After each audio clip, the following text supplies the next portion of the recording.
Hello everyone, मी सुचित्रा आणि nursing गुरुकिल्लीमध्ये तुमचे सहर्ष स्वागत. आज आपण बघणार आहोत रेस्पिरेटरी सिस्टम सिरीज मधला आपला पुढचा व्हिडिओ जो आहे ब्रॉन्किएक्टेसिस. तर चला मग वेळ नको वाया घालूया आणि आजच्या व्हिडिओला सुरुवात करूया. So, what is bronchiectasis? Bronchiectasis is a type of COPD in which mucus accumulates and sticks in bronchi, resulting in infection and inflammation over a period of time. So, bronchiectasis आपण पहिल्यांदा सुद्धा हे bronchiectasis शब्द आपल्या COPDच्या लेक्चरमध्ये ऐकलेला आहे.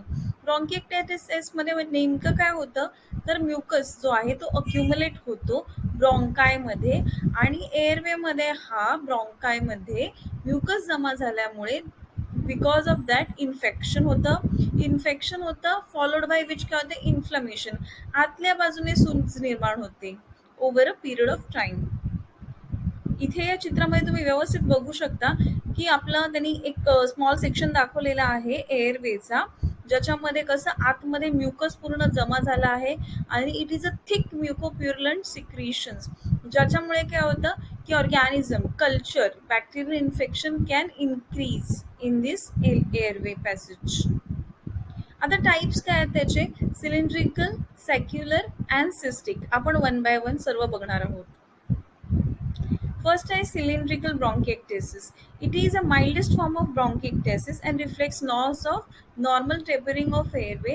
The symptoms may be mild chronic cough and needs a CT scan to rule out the disease. म्हणजेच काय सिलेंड्रिकल ब्रॉन्किएक्टेसिस. आता एक्झॅक्टली याचं पिक्चरायझेशन कसं ते आपण नेक्स्ट स्लाइडमध्ये बघणार आहोत. But just for your understanding you can C की इथे काय होतं की नॉर्मल टेपरिंग जे आहे त्याचा लॉस झालेला असतो. आता आपल्याला माहिती आहे आपला ब्रॉन्काई जो आहे तो फर्दर डिवाइड होत होत होत जातो आणि काय होतं निमुळता होतो. त्याचे ओरिजिनल जो डायमीटर आहे तो कमी कमी होतो, टेपर ऑफ होत जातो, राईट. मग इथे काय होतं आतमध्ये म्युकस जमा झाल्यामुळे ऑटोमॅटिकली जागा कमी झाली आहे. सो व्हॉट हिअर हॅपन्स, जे नॉर्मल टेपरिंग आहे ते कमी कमी होत जातं, त्याच्यापेक्षा जास्त ब्रॉन्किएक्टेसिस मध्ये कमी कमी होत जातं. ठीक आहे. On picture when I will show you in the next slides you will understand it better. ठीक आहे. ह्याच्यामध्ये क्रॉनिक कफ असतो, माइल्ड असतो. सेक्युलर मध्ये काय होतं in this there is further distortion of bronchial wall, जास्त further there will be damage to this bronchial wall and it produces more cough expectorations in a patient. ठीक आहे. त्याला व्हेरिकोज ब्रॉन्किएक्टेसिस असं सुद्धा म्हणतात. सिस्टिक ब्रॉन्किएक्टेसिस हे सिव्हिअर फॉर्मचं आहे and it is characterized by dilatation of bronchi that extends to the pleural surface. When aggregated, these may be given a bunch of grape-like appearances. Cystic bronchiectasis मध्ये काय होतं इथे आतल्या बाजूला म्युकस जमा झाल्यामुळे आतली जी हवा जाण्याची जागा आहे आपलं नॉर्मल एअर पॅसेज तो कमी कमी होत जातो. सो ते कॉम्पन्सेट करण्यासाठी काय होतं आपल्या एअरवेचा पॅसेज जो आहे वाढवण्यासाठी एक्सटेन्शन होतं ब्रॉन्कायचं, राईट. सो एक्सटेन्शन होत होत it can go up to plural space. मग ह्याचा अपिअरन्स कसा होतो बंच ऑफ ग्रेप्स.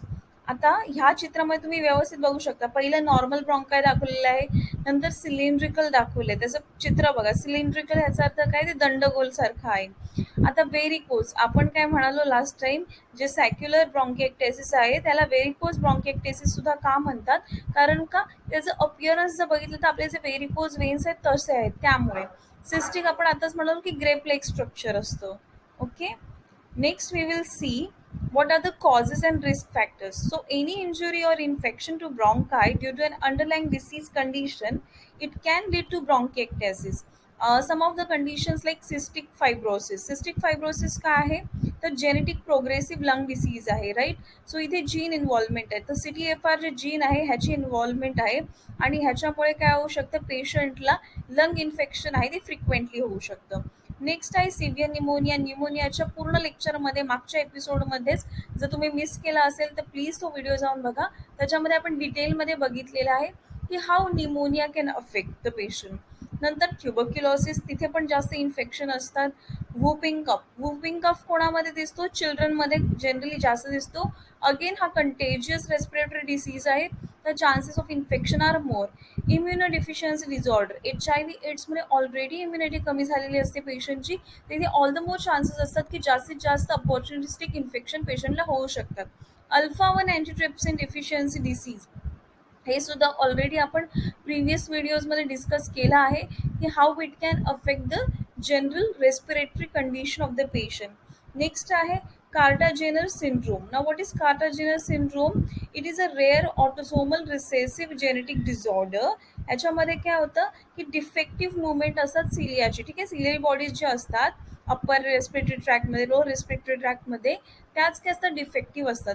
त्याच्यामुळे काय होणार, आपल्याला माहिती आहे की सिलिया महत्त्वाचं आहे की जे पण काही बाहेरचे इन्फेक्शन असेल ते ट्रॅप होण्यासाठी, जेणेकरून ते आतमध्ये लोअर रेस्पिरेटरी ट्रॅकपर्यंत जाणार नाही. पण इथे सिलियाची मुवमेंट डिफेक्टिव्ह असल्यामुळे जे पण काही घटक नाकावाटे आतमध्ये जात आहेत रेस्पिरेटरी सिस्टममध्ये, ते कम्प्लिटली आतमध्ये जाऊ शकतात, राईट. नेक्स्ट आहे ऱ्युमॅटॉइड आर्थरायटिस. ऱ्युमॅटॉइड आर्थरायटिस त्याच्यामध्ये सुद्धा चान्सेस आहेत की inflammation of the lung airway can increase आणि त्याच्यामुळे ब्रॉन्किएक्टेसिस सारखे आजार होऊ शकतात. नेक्स्ट आहे bronchopulmonary sequestration. Now, what is lung sequestration? It's a part of segment or lobe that it has no role with the other tracheobronchial tree, right? Sequestration या शब्दाचा अर्थ काय माहिती की विघटन, लाईक वेगळा पडल्यासारखा. तर जो आपल्याला माहिती की लंग्सचे लोब्स आहेत, राईट. सो ज्या ज्या ठिकाणचा ब्रॉन्कोपल्मनरी एरिया अफेक्ट झाला आहे तो पर्टिक्युलर भाग हा इतर ट्रेकिओब्रॉन्कियल जी आपली ट्री आहे त्याच्यापासून सेपरेट झालेला असतो, राईट. नेक्स्ट आहे aspiration of foreign bodies. We already have seen again न्यूमोनियाच्या चॅप्टरमध्ये how it can affect infection होऊ शकतं. Inhalation of toxic gases like ammonia, yes there are chances. आणि इन्फ्लॅमेटरी बॉवल डिसीज. ना अगेन इन्फ्लॅमेटरी बॉवल डिसीजमध्ये काय होतं, there is a development of chronic cough, right? Chronic cough is one of the complication which is seen this IBD आणि त्याच्यामुळे chances आहेत ब्रॉन्किएक्टेसिस पेशंटला होऊ शकतात, right. Now we are going to see the pathophysiology part. तर इथे like how it is happening or affecting. So first पिक्चरमध्ये आपण बघू शकतो that is like a normal tapering. Normal tapering म्हणजे जो मोठा ब्रॉन्काय आहे, primary, secondary, then bronchioles, primary, secondary, tertiary. Then we have alveolar duct, alveolar sac, alveolar actually which are present. So हे जे सगळं टेपरिंग होत आहे, you can C in first picture की कसं नॉर्मल टेपरिंग टेपरिंग होत जाते आणि शेवटपर्यंतचा पूर्ण भाग जो आहे तो निमुळता होत जातोय, राईट. पण तेच तुम्ही सेकंड पिक्चरमध्ये बघू शकता की इथे टॅपरिंग होते का, नाही. ऑलमोस्ट जर तुम्ही बघितलं शेवटचा जो आहे भाग तो सुद्धा ऑलमोस्ट सेम विड्थचा आहे किंवा सेम डायमीटरचा आहे. आता असं का होतं, कारण आतल्या बाजूला म्युकस जमा झाल्यामुळे आतली जी जागा आहे ती कमी होती आणि ती कॉम्पन्सेट करण्यासाठी काय करतात, आपली ब्रॉन्कायची वॉल डायलेट एक्सटेंड करण्याचा प्रयत्न केला जातो, जेणेकरून एअरवेचा जो पॅसेज आहे तो वाढेल आणि त्याच्यामुळे तुम्हाला दिसून येईल की नॉर्मलपेक्षा ॲबनॉर्मल ह्याच्यामध्ये थोडेसे इन्फ्लमेशन सूज आल्यासारखे हे जे ब्रॉन्काय आहेत ते झालेले आहेत, right. So yes, pathophysiology here you can see. First is a initial infection, as we have said कुठल्याही कॉजमुळे एका इनिशियल इन्फेक्शन होऊ शकतं. नंतर काय होणार, ते इन्फ्लमेशन होणार, त्याच्यामुळे impaired mucociliary clearance and then it can cause airway hypersecretion and obstruction. Okay. So एकदा इन्फ्लमेशन झाल्यानंतर काय होणार, क्लिअरन्स करायला डिफिकल्ट होणार, त्याच्यामुळे ऑब्स्ट्रक्शन क्रिएट होणार एअरवेमध्ये. अगेन आता आपल्याला माहिती आहे जास्तीत जास्त म्युकस जमा झाला तर it is a good medium of culture for it is a good media for culturing or for growth of this micro organisms, right. तो मायक्रो ऑर्गॅनिझम्स जे आहे त्याचं कॉलनायझेशन, इन्फेक्शन होणार आणि फर्दर काय होणार, ब्रॉन्कियल डायलेशन, राईट. सो ते tapering जे व्हायला पाहिजे नॉर्मल ते न होता काय होणार, तिथे तो भाग डायलेट व्हायला लागणार आणि हे जे आहे डायलेशन झाल्यामुळे अगेन देर इज चान्स की जास्तीत जास्त तिथे इन्फ्लमेशन होऊ शकतं, इन्फेक्शन होऊ शकतं आणि ही एक विशियस सायकल आहे, ही इंटर्न होत जाते आणि पेशंट जो आहे तो दिवसेंदिवस खराब होत जातो. What can be the symptoms? Okay, so symptoms as we know there can be cough with expectorations आणि expectorations कसे असणार, generally it is mucus or mucopurulent. Foul smelling of mucus. आता जर तुम्ही पॅथोफिजिओलॉजी व्यवस्थित समजून घेतली असेल तर तुम्हाला कळेल की फाऊल स्मेल का येणार आहे, कारण इथे अगेन मायक्रो ऑर्गॅनिझम्स आहे, त्याची कल्चर झालेली आहे because of the growth media which is available. So yes, foul smell, घाण वास येणार असा म्युकस असणार आहे. Patient will feel tiredness and poor concentration. Hypoxia, ऑक्सिजनचं प्रमाण शरीरात कमी झाल्याचे नुकसान काय आहे, तर तुमच्या ब्रेनला सुद्धा ऑक्सिजन सप्लाय हा डिमांडपेक्षा कमी पोहोचल्यामुळे पेशंटला टायर्डनेस, एकदम थकवा वाटणार, पेशंटचं कॉन्सन्ट्रेशन व्यवस्थित होणार नाही. नेक्स्ट आहे wheeze. Wheeze we know it's like a whistle sound when patient is breathing. Chest pain होणार, डिस्निया होणार, पेशंटला चान्सेस आहे जास्त जास्त इन्फेक्शन रिकरंट होऊ शकतं. आणि त्यासोबत पेशंटला काय होणार, वेट लॉस, वजन कमी होणार पेशंटचं, पेशंट थकावट वाटणार, आणि digital clubbing because of hypoxia in the peripheral tissues. Next आहे diagnostic test, of course X-ray, CT scan, PFT that is pulmonary function test, and bronchoscopy. These are the choices of diagnostic test. आता प्रत्येक टेस्टमध्ये आपल्याला काय कळणार आहे, एक्सरेमध्ये आपल्याला कळणार शॅडोज, त्याच्यावर आपल्याला कळणार एक्झॅक्टली कुठला भाग अफेक्टेड आहे. सिटीमध्ये आपल्याला अजून व्यवस्थित कळतो एरिया कुठला अफेक्ट झाला आहे. पल्मनरी फंक्शन टेस्टमध्ये पेशंटची एबिलिटी कळते, राईट. टायडल व्हॉल्यूम किती आहे पेशंटचा, एक्सपिरेटरी व्हॉल्यूम किती आहे. Bronchoscopy is like again a scope which is inserted in order to rule out where is the affected area and how much it is been affected, right. So इथे basically आपल्याला diameter ब्रॉन्कायचं समजण्याला help होणार. आणि बाकीच्या व्हिडिओजमध्ये सुद्धा मी diagnostic taste एकदम डिटेलमध्ये explain केलेला आहे, तर ते व्हिडिओ पण तुम्ही नक्की बघा, जेणेकरून तुम्हाला कॉमन टेस्ट ज्या आहेत त्या प्रत्येक ऑलमोस्ट रेस्पिरेटरी सिस्टममध्ये केल्या जातात ते तुमच्या लक्षात येईल. आणि जरी टेस्ट कॉमन असली तरी सुद्धा ती पर्टिक्युलरली त्याच डिसीज कंडिशनमध्ये कशी हेल्प करते हेही कळेल. Next we will see management, how we are going to manage the patient. So first आहे ब्रॉन्कोडायलेटर्स, राईट. ब्रॉन्कोडायलेटर्स काय हेल्प करणार, डायलेट करण्यासाठी airway so that patient can breathe in and patient can breathe out. Steroids येतात inflammation कमी करण्यासाठी. Antibiotics coverage कशासाठी देतात, पेशंटला इन्फेक्शन कुठलं होऊ नये त्याच्यासाठी, राईट. कारण आपण बघितलं आहे की when there is a mucus it can be a good culture media for organisms to grow. त्याच्यात म्युकस थिनस आणि एक्सपेक्टोरंट्स देतो पेशंटला, जेणेकरून पेशंटचे जे जमा आहे एअरवेमध्ये ते कफ आउट होण्यासाठी. Respiratory therapy as in chest physiotherapy आपण पेशंटला देतो, जेणेकरून पेशंट लवकर रिकवर होईल.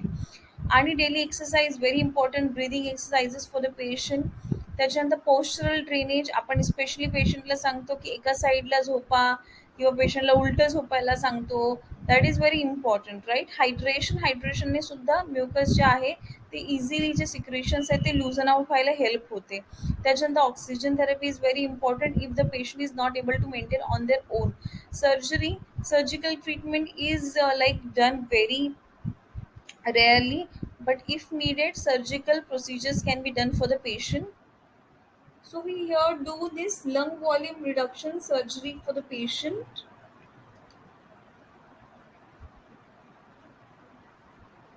In surgery we do this lung volume reduction surgery for the patient, ज्याच्यामध्ये जो भाग अफेक्टेड झालेला आहे पेशंटचा तो आपण बाहेर काढू शकतो. आणि जर सिव्हिअर केसेस असेल तर त्याच्यामध्ये पेशंटची जी आहे ती लंग ट्रान्सप्लांट करण्याची गरज पडू शकते. त्याच्यानंतर नेक्स्ट आहे nursing diagnosis, right. So nursing management काय, बेसिकली पेशंटचं एअरवे क्लिअर होण्यासाठी we have to work for the patient. So ineffective airway clearance related to bronchoconstriction and increased mucus production, right? So what we can do here for the patient, we can help the patient to cough out, we can give chest physiotherapy for the patient, then we can give lot of fluids to the patient as well as mucus thinners. Impaired gas exchange, तर impaired gas exchange का होतं, कारण का पेशंटला mucus जमा झाल्यामुळे पेशंटचे जे एल्व्हिओलाई सुद्धा आहेत ते व्यवस्थित डायलेट होत नाही आहेत, व्यवस्थित ओपन अप होत नाहीये. ऑक्सिजन कार्बन डायऑक्साईड काय होत आहे, व्हेंटिलेशन परफ्युजन मिसमॅच होतोय. So that is the reason. Next आहे infective breathing pattern. So patient is not able to breathe because of shortness of breath. What is happening, इथे पेशंटला oxygen supply कमी पडल्यामुळे patient काय होतंय, व्यवस्थित ब्रीदिंग करू नाही शकत आहे. नेक्स्ट आहे activity intolerance related to fatigue and dyspnea. तर कंटिन्यू पेशंटला डिस्निया आहे, फटीग आहे, त्याच्यामुळे पेशंट ऍक्टिव्हिटी सुद्धा टॉलरेट करू शकत नाही. And then anxiety, as this patient is not able to breathe. Just imagine करा की तुम्ही 2 मिनिटं जरी नाक पकडून ठेवलं तरी आपल्याला दम लागतो, श्वास घ्यायला एवढा त्रास होतो. पेशंटमध्ये जर पेशंटला ऑक्सिजन सप्लाय व्यवस्थित होत नसेल तर how much difficult it is for the patient.